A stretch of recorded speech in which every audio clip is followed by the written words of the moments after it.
NEET paper leak मामले को लेकर कॉकरोच जनता पार्टी की जानिब से आज इंदिरा पार्क पर एहतजाजी धरना मुनज्जम किया गया। इस मौके पर कॉकरोच जनता पार्टी के कायदीन और तुलबा ने मरकजी वज़ीर तालीम धर्मेंद्र प्रधान से फौरी इस्तीफे का मुतालबा किया, जो नीट पेपर लीक के जिम्मेदार हैं। इस प्रोग्राम में माहिर माहौलियात सोनम वांगचुक ने भी शिरकत की। इन्होंने कहा कि सीजेपी का बुनियादी मकसद हर हिंदुस्तानी को बेदार करना है। इन्होंने कहा कि इस तहरीक का मकसद मुल्क के नौजवानों को आगे बढ़ने और माशरे में मुस्बत किरदार अदा करने की तरगीब देना है और मुल्क को ऐसे इदारों में ढांचे जाती मसाइल को दुरुस्त करने पर तवज्जो देनी चाहिए जो तुलबा के मुस्तकबिल की तश्कील करते हैं और शफाफियत और एहतिसाब को यकीनी बनाते हैं। इन्होंने कहा कि वज़ीर आज़म समेत सबको जिम्मेदार होना चाहिए। इन्होंने ये भी कहा कि तालीम के शोबे में मजबूत बुनियादें होनी चाहिए।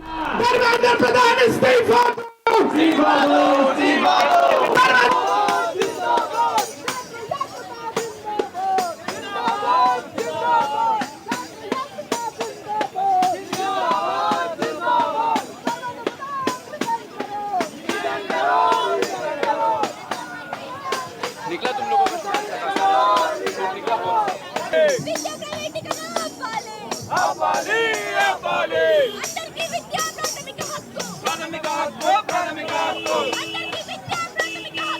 तो कॉकरोचेस की ना कोई स्पेसिफिक उम्र नहीं है। लोग कह रहे हैं सिर्फ जेनजी कॉकरोचेस होते हैं। हमारे साथ में कैसे कॉकरोचेस थोड़ी सी उम्र ज़्यादा, लेकिन जोश जेनजी से भी बहुत ज़्यादा है। इस्तीफ़ा नहीं होता है, लेकिन आजकल कह गए राजनाथ जी कि यूपीए नहीं है जो इस्तीफ़ा हो जाएगा।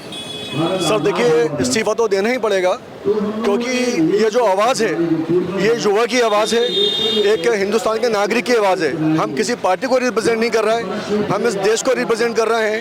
नीट एग्ज़ाम में जितने हमारे देश के बच्चों को नुकसान हुआ है, जितनी इन्होंने पढ़ाई की है, जो कोचिंग फीस दी है उन्होंने, उनके माँ बाप ने मेहनत से कमा के दिया है, वो सब बिल्कुल मिट्टी में मिल गया है। और पेपर लीक होना बहुत आम बात हो गई है। हमारे नेता इतने बेशरम हो गए हैं, इतने बेशरम हो गए हैं। हर सिटी में प्रोटेस्ट हो रहा है। ये जो हमारे बच्चे हैं, जेनजी हैं, 24-25 साल के, किसी पार्टी के नहीं है। ये एक मिडिल क्लास, एक अपने पूरे क्लास के बच्चे हैं। ये ज़िंदगी में कुछ आगे करना चाहते हैं, आगे बढ़ना चाहते हैं, 5-5 साल 3-3 साल पढ़ाई करते हैं। जब एग्ज़ाम का समय आता है तो पेपर लीक हो जाता है। देखो ना, जस्टिफाई ऐसे कर रहे हैं कि रीनीट हो रहा है, हम पैसे नहीं ले रहे हैं, स्टूडेंट्स को सारी फैसिलिटीज दे रहे हैं। क्या ये जस्टिफिकेशन है पेपर लीक का? अगर ये जस्टिफिकेशन है रीनीट एग्जाम का, तो फिर हम भी री इलेक्शन चाहते हैं। हम भी री इलेक्शन चाहते हैं। आप गलत चुने गए, जैसे नीट का पेपर लीक हुआ तो हमने भी आपको एजुकेशन मिनिस्टर बाहर गलती से चुना है। हम भी चाहते हैं री इलेक्शन हो और एक नया अपना एजुकेशन मिनिस्टर आए जो हमारे जेनजी के बारे में सोचे, यंगस्टर्स के बारे में सोचे। ऐसा प्रधानमंत्री चाहिए जो देश के बारे में सोचे, हिंदू मुसलमान ना करे, धर्म की राजनीति ना करे, देश को सबसे पहले सोचे। ये एक बहुत डिफरेंट और शानदार बात कही कि री एग्जाम हो सकते हैं, री एवेल्यूशन हो सकता है, री नीट हो सकता है, तो फिर री वोट भी मिलना चाहिए ताकि अपने मन से एक बार फिर से री वोट के जरिए से अच्छी गवर्नमेंट चुन सके। सोशल मीडिया ट्रोल्स कॉकरोचेस को सबसे ज़्यादा बदनाम करने में फिलहाल लगे हुए हैं। मान जा भाई, सोशल मीडिया ट्रोल्स जिस तरीके से कॉकरोच जनता पार्टी के प्रोटेस्ट को लेकर ट्रोल कर रहे हैं, क्या सोच रहे हो आप इसमें? अब उनका अकाउंट है, वो कुछ भी करें। द मेन थिंग इज़ कि जो कॉकरोच जनता पार्टी है बेसिकली वो भी सोशल मीडिया से निकली है। Everyone has their right to जो भी उनको बोलना है बोल सकता है। The only thing is don't spread misinformation. कि मैंने देखा है काफ़ी लोग, मेरे दोस्त भी इवन, वो थोड़ा मिस इन्फॉर्म्ड है कुछ चीज़ों को लेके कि ये बंदा वो करता था। Who cares? Right now the topic जो चल रहा है उसके बारे में मैटर करता है। The main topic is resignation of the education minister right now, so that's the main thing. बाकी पार्टी कौन किसको सपोर्ट करता है वो बाद में देखेंगे, पहले अभी जो करंट मुद्दा चल रहा है उस पर फोकस करते हैं। अगर सीजेपी पॉलिटिकल पार्टी बन जाएगी, आप साथ में रहोगे फिर? आई डोंट नो, अभी इतना मैंने सोचा नहीं है उसके बारे में, बट विल सी। ऐसा अंधाधुंध किसी को भी सपोर्ट नहीं कर सकते हैं ऑब्वियसली। विल सी कि इनका क्या सीन रहता है, क्या हमारे मुद्दे उठते हैं कि नहीं, प्रॉपर जो भी है। लेकिन जब तक एजुकेशन और सिस्टम की बात हो रही है आप साथ में? या जब तक एजुकेशन की बात चल रही है, जब तक ऐसी बात चल रही है कि ऐसा हिंदू मुस्लिम नहीं कर रहे हैं, तब तक आई एम विद देम। अच्छा, आज ना हैदराबाद में प्रोटेस्ट के टाइम पे ना बहुत ज़्यादा नारे लगे, हमारा शिक्षा मंत्री कैसा हो, सोनम वांगचुक सर जैसा हो। सोनम वांगचुक ने खुद ने मना कर दिया कि नहीं, मैं नहीं बनूंगा, यूथ आगे आएगा तो ज़्यादा बेटर रहेगा। क्या हमारी गवर्नमेंट को भी ये सोचना चाहिए कि यूथ आगे आए? ऑब्वियसली यूथ को आगे आना ही चाहिए ऑब्वियसली, क्योंकि पॉलिटिक्स में जितने भी लोग हैं वो अभी काफ़ी to be honest like old generation के हैं. So there should be something, maybe some kind of place where they can talk to youth और समथिंग लाइक दैट. और ये तो कुछ नए बंदे जो हैं, जो यंग हैं, वो लोग आए. क्या करते क्या हो आप? मैं I am 3D artist right now, job करता हूँ मैं. आज प्रोटेस्ट में आने का प्लान पहले से फिक्स था? एक्चुअली नहीं, पर मुझे लगा लेट्स गो, देखते हैं क्या चल रहा है सीन, व्हाई नॉट, लाइक कुछ चीज़ के लिए स्टैंड ले रहा है कोई, तो let's support them. So that's why I came. Back to back इतने पेपर लीक हुए कि अब जो भी गवर्नमेंट एग्जाम की प्रिपरेशन कर रहा है सबको कहीं ना कहीं एक डर है कि हमारा पेपर लीक हुआ तो फिर गया 1 साल, गया 2 साल. 1-2 साल की बात नहीं है, बात पैसे की भी है और मेंटल स्ट्रेस की भी है. आप भी एग्जाम की तैयारी कर रहे हैं? जी, मैं भी अभी बहुत सारे कॉम्पिटिटिव एग्ज़ाम्स की तैयारी कर रही हूँ. मैं पीएचडी की भी तैयारी कर रही हूँ. तो आई थिंक ये एक बहुत बड़ा सीरियस कंसर्न है, क्योंकि अभी आप गवर्नमेंट का ही स्टेट एग्ज़ाम ले लीजिए, तेलंगाना स्टेट पीसीएस वाला ही, उसको नोटिफिकेशन हर साल नहीं आते हैं जैसे यूपीएससी वगैरह में निकलते हैं. ऑल्दो उन लोग के पास वैकेंसीज़ है पर उन लोग नोटिफिकेशन नहीं निकालते. और मेरे को याद है 2022 में उन लोगों ने नोटिफिकेशन निकाला था, बट उसका एग्ज़ाम जाके 2025 के स्टार्टिंग में हुआ. तो आप सोचिए कि एक स्टूडेंट 2 साल तक कंटिन्यू प्रिपेयर करे कि ना करे, कि जॉब करे, मतलब क्या करे स्टूडेंट, ये भी होता है एक दिमाग में. बिकॉज आप ग्रेजुएट हो गए हो, आपको आपके फैमिली को भी सपोर्ट करना है, आपको सेल्फ इंडिपेंडेंट भी होना है, क्योंकि इतनी महंगाई एंड ऑल एवरीथिंग, आपको अपने स्किल्स भी डेवलप करने हैं. तो आप 2 साल तक, आपको पहली बात तो आपको पता नहीं कि आपका नोटिफिकेशन आएगा नहीं आएगा, और आया तो एग्ज़ाम कब होगा, ये भी एक दिमाग में स्टूडेंट के बैठा हुआ है. मैं जैसे अभी पिछले 2 महीने से सुन रही हूँ कि अब तेलंगाना स्टेट के वैकेंसीज आने वाले हैं, पर कब आने वाले हैं और कब एग्जाम होने वाला है, ये कंसर्न मेरे लिए भी है. क्योंकि मैं चाह रही हूँ कि सुना आपने ना, बेटी बचाओ बेटी पढ़ाओ मंच से कह देना बहुत आसान होता है. बेटी पढ़ना चाहती है, एग्जाम तो लोग कम से कम एग्जाम तक नहीं हो पा रहे हैं, ये आपकी शिकायत है? देखिए, मैं है ना बचपन से एक बात सुनती आ रही थी, अगर किसी मुल्क को बर्बाद करना है, उसे तबाह करना है, तो उसे उनकी तालीम छीन ली जाए. हमारे साथ वही हो रहा है. और हमारी जो संविधान हमारा अधिकार देती है कि हम उसके प्रोटेस्ट करें, मगर कोई उसकी अकाउंटेबिलिटी लेने को मंजूर नहीं है, लेने को राजी नहीं है. ये एक बहुत ही शर्मनाक बात है कि हमें हमारा एक बेसिक अधिकार, पढ़ाई, हमारी एजुकेशन हमसे छीन ली जा रही है. हमें यहाँ पर आने से डर हो रहा था. मेरी मदर, मेरी वालदा जो है वो हमें बहुत बोल रही थी, मत जाओ कि ये जो देश में हमारी जो गवर्नमेंट है वो संविधान को फॉलो ही नहीं करती. तो अब जाके क्या करते? हम लोग बोले कि देखिए, हम कोशिश करें या ना करें वो अलग बात है. नहीं, एक शेर है, कल हमारे मामा ये बोल रहे थे कि अगर आप गए तो कुछ होता ना होता मालूम ही नहीं, तो क्यों जाते?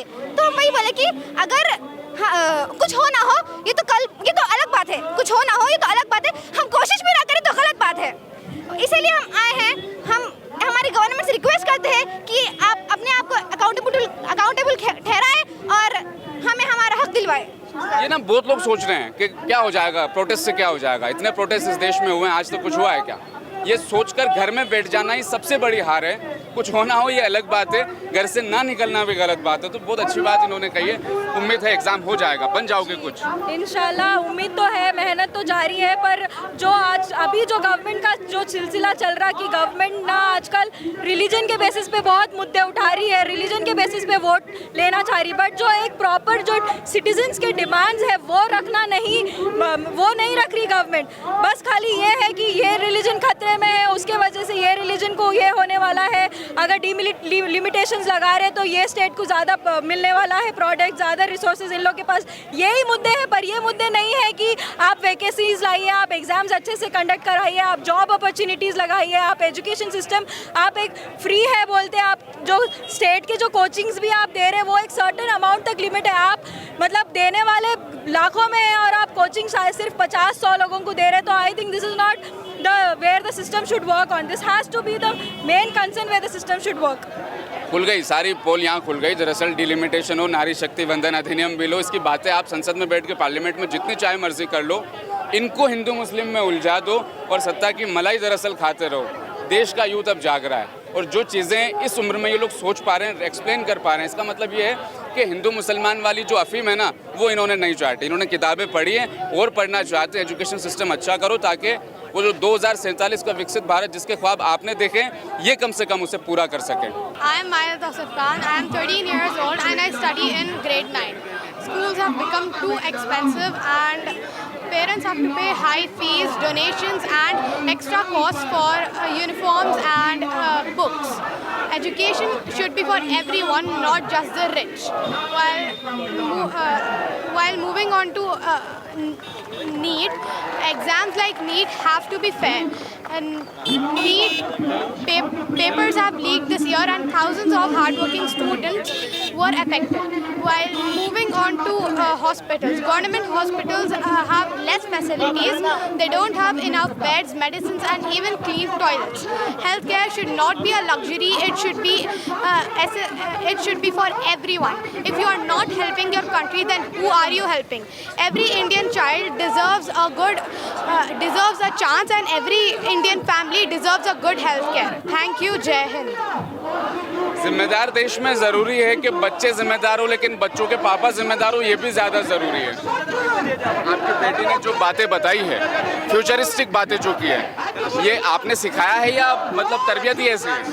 नहीं, शी वॉज एक्चुअली वो मीडिया में देख रही थी एंड ऑल, तो खुद से बोली है कि मेरे को प्रोटेस्ट में जाना है और मुझे कुछ बोलना है, मेरे को चलिए, आप ले चलिए। So she wake up in the morning, she wake up me and we came here actually, so we are here now. हम यहाँ पर जो आए हुए हैं धर्मेंद्र प्रधान के रिसिग्नेशन के लिए आए हुए हैं, लेकिन मैं अपनी तरफ से धर्मेंद्र प्रधान के नाम को प्रधान निकालने के लिए सजेशन देता हूँ। वो हम पे प्रधान बनने के लायक नहीं है। ये जो हिसाब से हमारे पेपर लीक हो रहे हैं सीबीएसई के बच्चों को जो टेररिज्म के एक्ट लगा के जो उनके मार्कशीट के वास्ते जो इशू हुआ है, ये कब तक चलते रहेगा? मैं आज मेरे भविष्य के लिए आया हूँ, लेकिन मैं ये सोचता हूँ कि आगे जाके मेरा भविष्य मेरे बच्चों के लिए कितना खतरनाक बन जाएगा अगर मैं आज नहीं उतरा हूँ। मैं हैदराबाद की आवाम से भी यही अपील करता हूँ कि आज ये जो लोग नहीं आए हैं वो अपने बच्चों के लिए आना चाहिए था। क्यों? यहाँ है स्टैंड है, हम एक से भी स्टैंड बना के रखेंगे, नो प्रॉब्लम, लेकिन आपको बाहर निकलना पड़ेगा। अगर आप लोग बाहर नहीं निकलेंगे तो ये लोग जो धर्मेंद्र प्रधान हो या प्रधान को प्रसाद भी कहने के काबिल नहीं है, वो प्रधान तो बोल ही नहीं सकते, और धर्मेंद्र धर्म की रक्षा करने वाले हो ही नहीं सकते। कोई धर्म की रक्षा करने वाला इस तरह की हरकत नहीं कर सकता। हम आपको यही बोलना चाह रहे हैं कि धर्मेंद्र प्रधान मस्ट रिजाइन। अगर ऐसे लोग बैठे हुए रहेंगे सीट पे तो हम ये कहेंगे कि ये लोग आज पैसा देकर पेपर खरीद के आगे बढ़ेंगे, और यही लोग आगे जाके हमारे बच्चों का भविष्य बेच के राज्यसभा के सीट लेंगे। ऐसे ही लोगों से हमारे को बहुत इशू है, बहुत प्रॉब्लम है। हम यही समझाना चाह रहे हैं इजीली वे में Dharmendra Pradhan must resign. Education minister educated होना चाहिए, नॉट एडुकेटेड।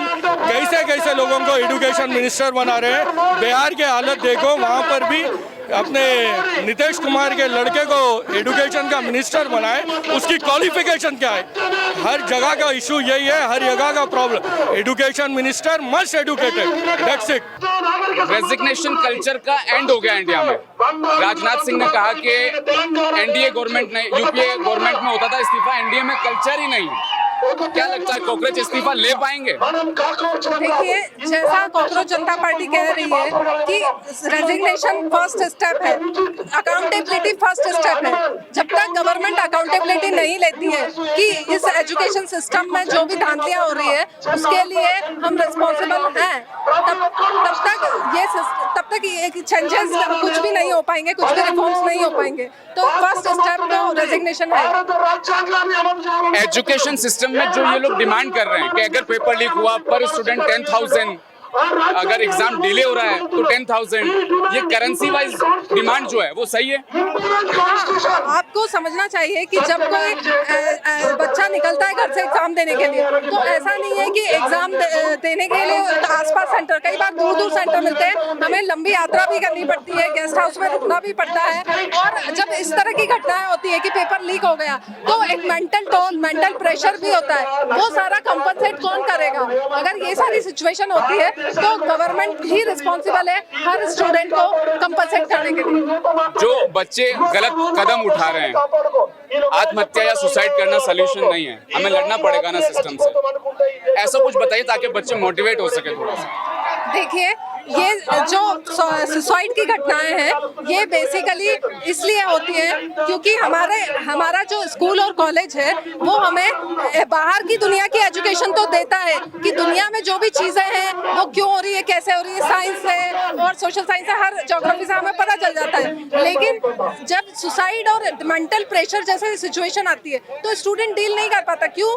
क्योंकि वो सब हमें तभी मिलेगा जब हमें हमारे सेल्फ की एजुकेशन होगी, और वो सेल्फ एजुकेशन हमें बाहर की दुनिया में स्कूल कॉलेज में नहीं मिल रही है आज की तारीख में। वो सिर्फ और सिर्फ आचार्य प्रशांत दे रहे हैं। उनके सिर्फ और सिर्फ उनका इतना कहना है कि अगर आप अपने आप को समझना चाहते हो, अपने जीवन को समझना चाहते हो, इन सब मानसिक मुद्दों से डील करना चाहते हो, जो भी मानसिक रोग है, तो उसके लिए आपको हमारे स्क्रिप्चर्स के पास जाना होगा, जैसे कि गीता, वेदांत, उपनिषद, और इन स्क्रिप्चर्स में हमें ये सारी शिक्षा मिलती है। और ऑल्दो वो सब हम इजीली हमें उनका ट्रांसलेशन हर जगह पे सही नहीं मिलता है, इसलिए हमें ज़रूरत है कि आचार्य प्रशांत जैसे शिक्षक को हम सुने, और आज पूरी दुनिया उनको सुन रही है। आज वो यूके में पार्लियामेंट में गीता की टीचिंग्स के बारे में बात कर रहे हैं और पूरी दुनिया उनको ज्वाइन करी है। तो इंडिया के लोगों को भी उनको ज्वाइन करके उनके लाइव सेशन से जुड़ना होगा, तभी हम अपने आप को समझ पाएंगे और तभी हम इस तरह की सिचुएशन से डील कर पाएंगे। जब हम बात कर रहे हैं एजुकेशन सिस्टम में चेंजेस की,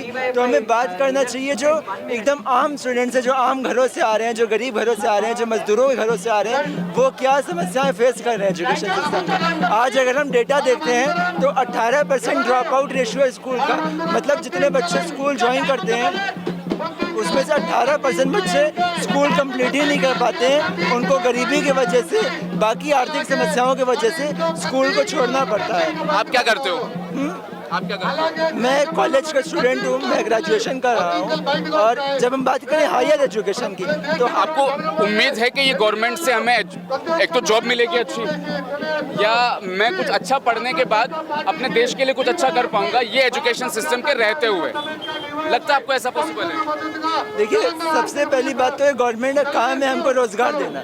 अगर गवर्नमेंट सही में युवाओं को रिप्रेजेंट करती है, जनता को रिप्रेजेंट करती है, तो गवर्नमेंट हमें रोजगार देगी। और अगर ये गवर्नमेंट रोजगार नहीं दे रही है, युवाओं की डिमांड करने के बाद भी गवर्नमेंट उनके ऊपर लाठी चार्ज कर रही है, उनको गिरफ्तार कर रही है, तो हमारा काम है हम गवर्नमेंट को एक्सपोज करें और ये सरकार को हटाएं।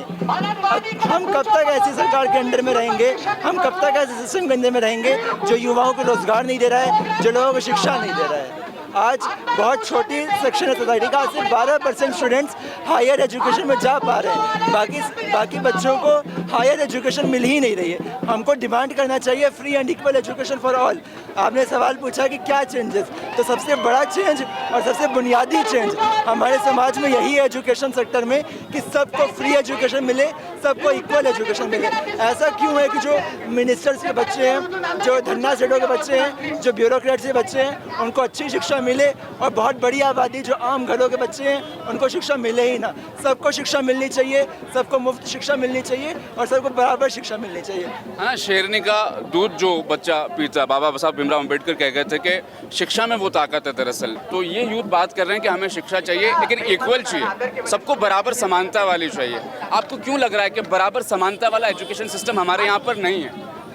आप यहाँ पे देख लीजिए, इंडिया जस्टिस पे ज़्यादा प्रिवेल करते हैं रादर देन बीइंग ट्रुथ ये है कि सबको मिलनी चाहिए। जस्टिस ये कहता है कि जो बैकवर्ड क्लासेस हैं हमारे पास, उनके लिए एक ऐसा प्रिवेलिंग सिस्टम लाना चाहिए जिससे वो आगे बढ़ सके। आप ये नहीं बोल सकते कि पहले तो कुछ भी डिस्क्रिमिनेशन होता ही नहीं था, पहले कास्टिज्म था ही नहीं, कास्टिज्म था, डिस्क्रिमिनेशन था, इसीलिए उनको आगे बढ़ने का मौका मिलना है। पहले वो लोग को आगे रखिएगा, क्योंकि वो लोग क्लास सिस्टम में सबसे नीचे थे, जो कास्ट सिस्टम था उसकी वजह से बहुत नीचे थे। वो लोगों को आगे बढ़ने का मौका इसलिए दिया जा रहा है और हमें भी दिया जा रहा है। It's not like we are saying कि नहीं पूरा हटा दीजिए, नहीं, उनको भी दीजिए, हमें भी दीजिए, लेकिन पहले सिस्टम को रिन्यू करिए, एक बार चेक कर लीजिए, because the corruption has been. ये एक्चुअल में रेवोल्यूशन है, मतलब ये इस उम्र में ये सोचना, ये अपने आप में एक बड़ी बात है। और बात ना सिर्फ एजुकेशन सिस्टम में चेंजेस की नहीं हो रही है। 3 लोग बात करेंगे फ्री एजुकेशन क्यों नहीं मिल रही, टैक्स पेयर इतना पैसा दे रहे हैं, तो फिर एजुकेशन फ्री होनी चाहिए ना। अगर एजुकेशन फ्री हो गई तो सारे कोचिंग इंस्टीट्यूट बंद हो जाएंगे, महंगे महंगे कॉलेजेस बंद हो जाएंगे।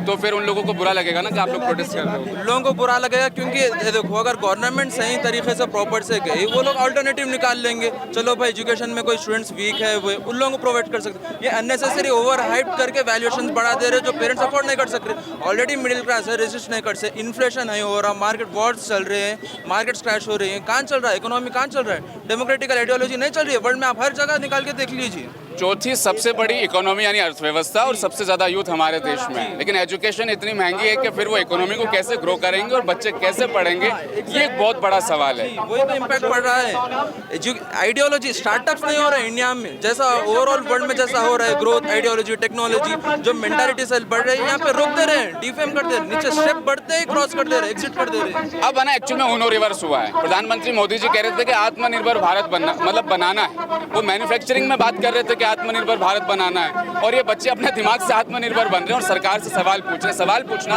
लोकतंत्र में शायद सबसे अच्छी चीज़ होती है।